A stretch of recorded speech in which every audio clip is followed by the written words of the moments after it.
GES Tech. Today, we address a pressing issue in the education sector involving the recruitment of newly trained teachers.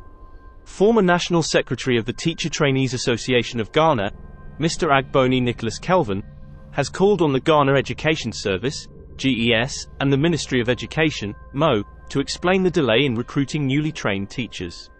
Mr. Agboni Kelvin: it is becoming worrying why GES is delaying the recruitment of the teachers. The affected batch, the 2022 group, started their studies in 2018 and completed in 2022.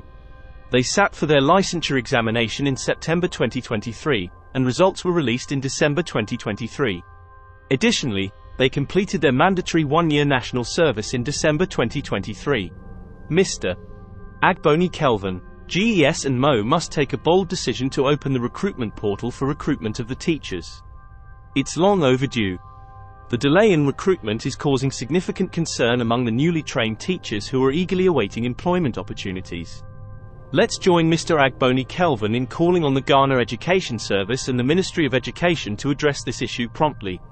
Stay tuned to GES Tech for updates on this developing story. Thank you for watching.